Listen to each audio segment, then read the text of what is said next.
चलिए तो हम लोग यहाँ पे देखते हैं रेशियो एनालिसिस चैप्टर का लिक्विडिटी रेशियो। तो सबसे पहला हम लोग के पास क्या है, लिक्विडिटी रेशियो। तो इसमें हम लोग क्या देखते हैं कि कंपनी कितना लिक्विडेट है, कंपनी के पास कितना शॉर्ट टर्म जो फंड है, तो उसके बीच में रिलेशन हम लोग देखेंगे। शॉर्ट टर्म फंड के को देखेंगे करेंट लायबिलिटी के साथ या और भी किसी और चीज़ के साथ, जैसे हो गया कि एक्सपेंस के साथ। तो ये चीज़ हम लोग इस वाले में देखने वाले हैं। तो लिक्विडिटी रेशियो में हम लोग को क्या मेनली देखना है कि कंपनी के पास कितना कैश में पैसा है, कैश में या करेंट एसेट में कितना पैसा है, उसको हम लोग कंपेयर करेंगे।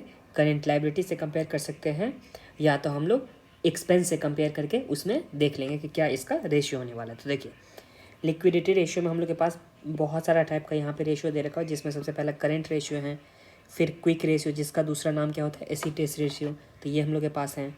फिर हम लोग के पास है कैश रेशियो जिसे अब्सोल्यूट लिक्विडिटी रेशियो बोला जाता है।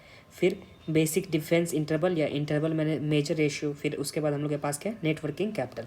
तो इस तरह से हम लोग के पास कितना रेशियो हो गया, तो यहाँ पे 5 रेशियो हो गया। किसमें, लिक्विडिटी रेशियो में हम लोग के पास कितना रेशियो हो गया, तो यहाँ पे 5 रेशियो हो गया है। तो यहाँ तक में तो कोई प्रॉब्लम नहीं है कि लिक्विडिटी रेशियो जो हम लोग के पास था उसमें हम लोग के पास 5 रेशियो हो गया। अब फर्स्ट नंबर पे जो हम लोग के पास आता है जो क्या, तो यहाँ पे करेंट रेशियो। अब करेंट रेशियो में हम लोग क्या करते हैं, तो जो देखिए नाम से ही सजेस्ट है करेंट रेशियो, इसका मतलब करेंट यहाँ पे होने वाला है। तो इसमें जो करेंट एसेट है, जो हम लोग के पास यहाँ पे करेंट एसेट है, इसमें हम लोग डिवाइड कर देंगे करेंट लायबिलिटी से। तो ये हम लोग के पास निकल के आ जाएगा क्या, तो करेंट रेशियो। अब यहाँ करेंट एसेट में हम लोग क्या क्या लेते हैं, तो जो करेंट एसेट का आइटम होता है वो लेते हैं, जैसे इन्वेंट्री हो गया, सन्डी डेटर हो गया, कैश एंड बैंक बैलेंसेस हो गया, रिसीवेबल अक्रूवल्स हो गया, लोन एंड एडवांसेस हो गया जो हम लोग के पास यहाँ पे शॉर्ट टर्म वाला होगा वो। फिर डिस्पोजेबल इन्वेस्टमेंट हो गया, जो इन्वेस्टमेंट को हम लोग लॉन्ग शॉर्ट टर्म में यहाँ पे क्या कर रहे हैं, सेल कर रहे हैं। और यहाँ पे लोन जो एडवांसेस था वो शॉर्ट टर्म वाला था, ठीक है।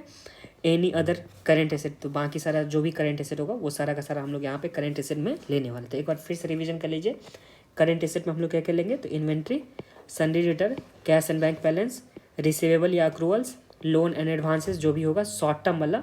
फिर डिस्पोजेबल इन्वेस्टमेंट जो हम लोग के पास शॉर्ट टर्म में जो हम इन्वेस्टमेंट सेल करेंगे वो। उसके बाद एनी अदर करेंट एसेट, तो ये हम लोग करेंट एसेट में लेने वाले हैं। अब करेंट लायबिलिटी में हम लोग क्या क्या लेंगे, तो करेंट लायबिलिटी में जैसे क्रेडिटर हो गया, जो गुड्स और सर्विस के लिए जो क्रेडिट हम लोग के पास है जिसे पेमेंट करना है या सप्लायर को पेमेंट करना है, तो वही हो गया बात। फिर शॉर्ट टर्म जो लोन हो गया जिसका हम लोग को शॉर्ट टर्म में पेमेंट करना है, बैंक ओवरड्राफ्ट हो गया। फिर कैश क्रेडिट हो गया, और टेस्टनिंग एक्सपेंस हो गया, प्रोविजन फॉर टैक्सेशन हो गया, जो जितना भी शॉर्ट टर्म का जो हो गया ना, अनक्लेम्ड डिविडेंड हो गया, प्रपोज डिविडेंड हो गया, जो शॉर्ट टर्म का यहाँ पे लायबिलिटी होने वाला वो सारा का सारा हम लोग यहाँ पे ले लेंगे। तो जो करेंट एसेट है इसमें अगर हम लोग डिवाइड कर देंगे किसी से, करेंट लायबिलिटी से, तो हम लोग के पास क्या आ गया, करेंट रेशियो। तो पहला रेशियो तो हम लोग के पास हो गया। और करेंट रेशियो कितना अच्छा माना जाता है, तो 2:1 अगर हो तो इसे अच्छा माना जाता है कि ये जो एक्सेप्टेबल माना जाता है। तो एक्सेप्टेबल करेंट रेशियो क्या हो जाएगा, तो 2:1। तो यहाँ पे एमसीक्यू के लिए हो गया पॉइंट कि 2:1 क्या हो जाएगा, एक्सेप्टेबल करेंट रेशियो। अब दूसरा में आ जाए, दूसरा हम लोग के पास क्या दे रखा था, दूसरा हम लोग के पास है क्विक रेशियो। नाम से ही क्या है, क्विक मतलब जल्दी से बिक करके पैसा आ जाए, वो वाला हो गया। तो इसमें हम लोग क्या करते हैं कि क्विक एसेट, क्विक रेशियो है तो हम लोग क्विक एसेट लेंगे और डिवाइड क्या चीज़ करेंगे, तो करेंट लायबिलिटी से। तो करेंट लायबिलिटी तो यही सेम हो जाएगा जो हम लोग के पास यहाँ पे था करेंट लायबिलिटी। और करेंट एसेट में हम लोग के पास क्या होने वाला है, तो जो करेंट एसेट टोटल था, सॉरी क्विक एसेट में हम लोग के पास क्या होने वाला है, तो जो क्विक एसेट में जो करेंट एसेट टोटल था उसमें से इन्वेंट्री को और प्रीपेड एक्सपेंस को। प्रीपेड एक्सपेंस का मतलब क्या होता है कि हम लोग पेमेंट कर चुके हैं जिसका बेनिफिट हम लोग को फ्यूचर में मिलने वाला है।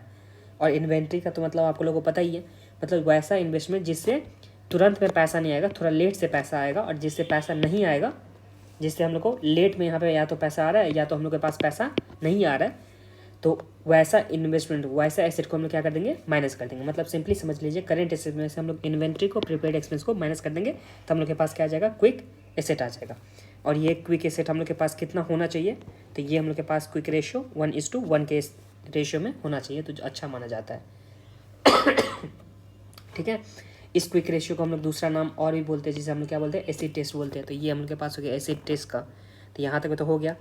अब नेक्स्ट में आ जाए कैश रेशियो या एब्सोल्यूट लिक्विडिटी रेशियो। तो यहाँ नाम से ही सजेस्ट है कि तुरंत में पैसा भी करके जिससे आ जाएगा। तो कैश एंड बैंक बैलेंस हम लोग के पास तुरंत में पैसा जाएगा। जो मार्केटेबल सिक्योरिटी है जिसको बेच करके तुरंत पैसा हम लोग को आ जाएगा, तो उसे हम लोग ऐड कर देंगे। तो सिर्फ और सिर्फ 2 चीज़ लेंगे यहाँ पे, जो देखिए कैश रेशियो जैसे ही नाम से है तो कैश एंड बैंक का बैलेंस लेंगे और प्लस में मार्केटेबल सिक्योरिटी जो शॉर्ट टर्म सिक्योरिटी होता है जिसको बेच करके हमको तुरंत पैसा मिल जाएगा वो हम लोग यहाँ पे कंसीडर करने वाले हैं, जिसे हम लोग करेंट इन्वेस्टमेंट भी बोलते हैं। तो ये हम लोग कंसीडर करेंगे। जैसे मान लीजिए कि हम लोग किसी शेयर में लगा के पैसा रखें जिसे हम बेच करके तुरंत पैसा निकाल सकते हैं, या हम लोग किसी को पैसा दे के रखे हैं जिससे हम लोग तुरंत मांगेंगे तो तुरंत पैसा मिल जाएगा। जैसे कि बैंक में हम लोग डिपॉजिट करके रखे हुए हैं, उसमें हम लोग को 3 महीने के अंदर हम लोग को पैसा मिल जाएगा। 3 महीने के क्या, अगर तुरंत हम लोग यहाँ पे चाहेंगे तो तुरंत पैसा निकाल सकते हैं। तो ये हम लोग के पास क्या हो गया, मार्केटेबल सिक्योरिटी। तो इससे हम लोग क्या करेंगे, ऐड करेंगे। नीचे करंट लायबिलिटी तो होगा ही। फिर हम लोग के पास है बेसिक डिफेंस इंटरवल या इंटरवल मेजर। तो इसके लिए हम लोग को सबसे पहले क्या देखना होगा, देखिए कि जो डेली ऑपरेटिंग एक्सपेंस है, डेली ऑपरेटिंग एक्सपेंस, तो डेली ऑपरेटिंग एक्सपेंस में क्या आएगा, तो cost of good sold, selling and administration, general overhead. इसमें से डेप्रिसिएशन तो हम लोग के पास एक्सपेंस नहीं होता एक्चुअल में कैश में, तो जो हम लोग के पास नॉन कैश आइटम होगा उसे हम लोग माइनस कर देंगे। इसमें डिवाइड करेंगे हम लोग क्या चीज़, total number of days in a year. तो हम लोग के पास क्या आ जाएगा कि डेली कितना खर्चा होने वाला है, ऑपरेटिंग खर्चा। ऑपरेटिंग खर्चा का मतलब क्या हो गया कि जो गुड्स एंड सर्विस बनाने में जो हम लोग को खर्चा आने वाला है वो हम लोग के पास यहाँ पे एक्चुअल में कितना खर्चा आ रहा है। डेप्रिसिएशन तो हम लोग के पास नॉन कैश आइटम हुआ ना, तो जो हम लोग के पास एक्चुअल कैश खर्चा कितना होने वाला है उसमें अगर हम टोटल जो नंबर ऑफ डेज होगा ईयर में उससे डिवाइड कर देंगे तो हम लोग के पास पता चल जाएगा ना कि एक दिन का कितना खर्चा होने वाला है। तो ये पता चल गया। और बेसिक डिफेंस इंटरवल में हम लोग क्या करते हैं, तो जो हम लोग के पास क्विक एसेट होता था, जो हम लोग के पास क्या होता था, क्विक एसेट, जिसमें हम लोग क्या करते थे, जो हम लोग के पास करेंट एसेट होता था, करेंट एसेट में से प्रीपेड एक्सपेंस इन्वेंट्री को माइनस कर देते थे, तभी तो हम लोग के पास क्विक एसेट बनता था। तो क्विक एसेट में हम लोग डेली ऑपरेशन जो ऑपरेटिंग एक्सपेंस है उससे डिवाइड कर देंगे तो हम लोग के पास क्या आ जाता है, बेसिक डिफेंस इंटरवल या इंटरवल मेजर हम लोग के पास आ जाता है। इसको दूसरा तरीका से भी हम लोग निकाल सकते हैं। तो जो cash and bank balance, receivable हो गया, मार्केटेबल सिक्योरिटी हो गया, जिसे हम लोग किस चीज़ में यूज़ करते हैं, एक तरह से क्विक एसेट के रूप में यूज़ करते हैं। इसमें डिवाइड कर देंगे operating expense divide by number of days. तो यहाँ पे पर डे ऑपरेटिंग एक्सपेंस आ गया, तो इसके बदले हम लोग यहाँ पे ये लिख सकते हैं। तो ये हम लोग के पास हो गया बेसिक डिफेंस इंटरवल या इंटरवल मेजर। अब इसके बाद जो नेक्स्ट हम लोग के पास रेशियो है वो क्या है, रेशियो नहीं, एक तरह से हम लोग के पास फॉर्मूला है वो क्या है, तो नेट वर्किंग कैपिटल। तो नेट वर्किंग कैपिटल में क्या होता है, तो करंट एसेट में से हम लोग करंट लायबिलिटी को माइनस कर देते हैं। बट इस करंट लायबिलिटी में हम लोग को क्या नहीं लेना है, तो शॉर्ट टर्म बैंक बोरिंग नहीं कंसिडर करना है।